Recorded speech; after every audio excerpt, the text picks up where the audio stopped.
శుభోదయం. గురవే సర్వలోకానాం భిషజే భవరోగిణాం నిధయే సర్వవిద్యానాం దక్షిణామూర్తయే నమః. గురువును ఆరాధన చేద్దాం. గురువు ఎవరు అన్న ప్రశ్న వేసుకుంటే అందరూ గురువులే.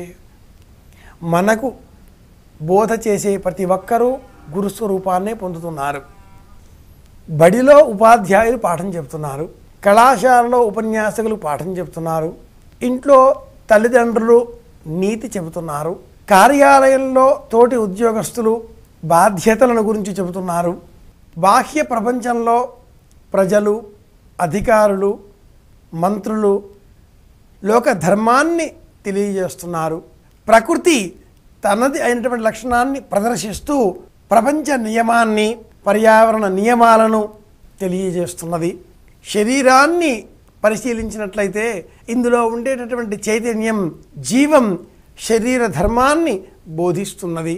జీవ చైతన్య స్వభావాన్ని మనం పరికించినట్లయితే ప్రతిక్షణం ఏదో ఒకటి తెలుసుకుందాం తెలుసుకుందాం తెలుసుకుందాం అనే జిజ్ఞాసతో కొట్టుమిట్టాడుతున్నది ఈ దేహమంతా కూడా అనేటటువంటి ఆలోచన మనకు కలుగుతుంది. తెలుసుకుందాం, ఇది ఎప్పుడూ ఉండేటటువంటి జిజ్ఞాస. అనంతమైనటువంటి ఈ జిజ్ఞాస, దీనికి విరామం లేదు. శరీరం ఎప్పుడు ఎప్పుడు ఎప్పుడు ఏదో ఒకటి తెలుసుకుంటూనే ఉంటుంది. జీవితం అంతా కూడా తెలుసుకోవడం కిందనే పోతుంది. ఏమిటి తెలుసుకోవడం? కొత్త విషయం. ఎవరికి కొత్త? మనకు తెలిసింది పాత అవుతుంది, మనకు తెలియంది కొత్త అవుతుంది. మనకు తెలియంది అన్నప్పుడు మరింకెవరికో తెలిసే ఉంటుంది కదా, తెలిసే ఉండాలి. తెలిసిన వారు మనకి చెబితే లేదా తమ చర్యల ద్వారా తెలియజేస్తుంటే, తెలిసిన వారు తెలియజేస్తుంటే ఆ తెలిసిన వారిని గురువు అంటాం. ఈ తెలుసుకునే ప్రయత్నం చేస్తున్న వారిని విద్యార్థి, ఛాత్రుడు, అభ్యసనం చేసేవాడు అంటాం. అంటే లోకంలో రెండు ఉన్నారు, ఇద్దరు ఉన్నారు, రెండు ఉన్నది వేరువేరుగాను అనే ఆలోచన వస్తుంది. నగురోర్ నశిష్య తదేకోవశిష్ట శివ కేవలోహం అనే శంకర భగవత్పాదుల వారి వాక్యాన్ని జ్ఞాపకం తెచ్చుకుంటే అక్కడ చెప్పేవాడు లేడు, వినేవాడు లేడే. ఆయన ఎలా అన్నాడు? ఆలోచన చేస్తే చెప్పేవాడు నాకు ఇది తెలుసును అని చెబుతున్నాడా? అతడికేం తెలియదు అని అర్థం. తెలుసుకునేవాడు కూడా తెలుసుకునే ప్రయత్నం చేస్తున్నాను అనే జ్ఞానంతో వింటున్నాడా? వీడికి ఏమీ తెలియదనే అర్థం. మరి ఎలా తెలుసుకోవడం, ఏమిటి తెలుసుకోవడం అంటే ఈ రెండింటి మధ్యన ఉండేటటువంటి సంబంధం వినడం. ఇది ఒక్కటి పరిశీలన చేద్దాం. వినడం అనేది తెలుసుకుంటే చాలు గురువు ఎవరో తెలుస్తుంది. వినడం రెండు విధాలండి. ఒకటి సమాధానం చెప్పడం కోసం వినడం, రెండవది తెలుసుకోవడం కోసం వినడం. ఎవరికైనా సమాధానం చెప్పడం కోసం వింటూ ఉంటే వాళ్ళ ఉద్వేగాలు పనిచేస్తాయి. అంటే వాళ్ళ మనసులలో గూడుకొట్టి ఉన్నటువంటి భావనలు, కోపము, సంతోషము, విషాదము, ఆనందము, దుఃఖము, ఏదైనా భావనలు అవన్నీ వాళ్ళలో ఉంటాయి. అవన్నీ వాటి వాటి పనులు చేస్తూ ఉంటాయి. నెమ్మది నెమ్మదిగా పైకి వచ్చే ప్రయత్నం చేస్తుంటాయి లోపటి నుంచి. ఈ వినడం అనేది సమాధానం చెప్పడం కోసమే అన్నప్పుడు అవన్నీ కలిసి అతడు పూర్తి చేయగానే సమాధానం సిద్ధంగా ఉంటుంది. ఇది అంత చట్టబద్ధమైనది, న్యాయబద్ధమైనది కాదండి.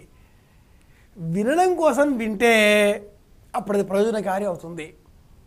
వినడం కోసం విన్నప్పుడు ఆయన ఎవరు చెప్తున్నారో ఆయన పైన మన దృష్టి ఉండదు, ఆ అంశం మీదనే దృష్టి ఉంటుంది. అలాగే సమాధానం చెప్పడం కోసం వినడం లేదు, తెలుసుకోవడం కోసం వింటున్నాం అన్నప్పుడు ఆయన నేను వేరు కారు. చెప్పేవాడు వినేవాడు ఒక్కరే అవుతారు. ఎప్పుడు? తెలుసుకోవడం కోసం వినడం, వినడం కోసం వినడం అన్నప్పుడు.